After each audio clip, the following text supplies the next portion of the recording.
मित्रांनो नमस्ते. P I coin संबंधित एक अपडेट्स आहे, जी एक आनंदाची बातमी तुमच्यासमोर येते आहे. बरं, थोडक्यात मी सर्वांना सॉरी बोलतो, कारण काय मला अपडेट्स देण्यास वेळ मिळत नाही आहे. माझं कामाचं बिझी शेड्यूल असल्याकारणाने, तर नाराज होऊ नका.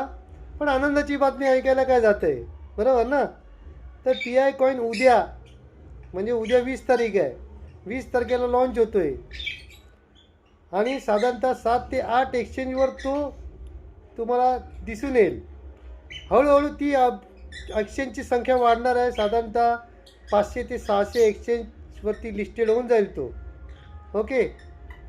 आता तुम्हाला दुसरी गोष्ट सांगतो की माझ्या पाठीमागे लोक जॉईन झालेले आहेत आणि त्यांनी सर्व KYC पूर्ण केलेले आहेत. साधारण शेवटच्या 2 KYC बऱ्याच जणांच्या राहिलेल्या आहेत. त्या 2 KYC कंपनीकडून पूर्तता होणार त्याची.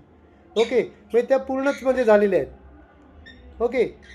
आता हे लक्षात घ्या की माझी KYC काय नाही झाले, तर माझं शेड्यूल बिझी असल्याकारणाने मी वेळेत, म्हणजे साधारणतः 24 तास झाल्यानंतर मायनिंग प्रत्येक व्यक्तीने करायची असते, तर ती बरोबर त्याच टायमिंगला मी करत नाही आहे.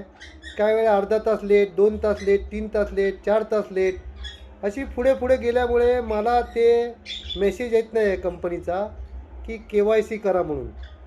तर KYC आपली जर का व्यवस्थित करायची असेल, तर सर्वांनी बरोबर आपला मायनिंग करण्याच्या टायमिंगवरती अलाराम लावा आणि त्याच टायमाला बरोबर मायनिंग करा. अशाने काय होणार आहे, तुमचे KYCचा मेसेज तुमच्या समोर लवकर येईल आणि तुमची KYC पूर्ण होईल. त्यामुळे तुम्ही पण टेन्शनमुक्त व्हाल. ओके, हा सर्वांसाठी संदेश आहे. Thank you very much. थँक्यू.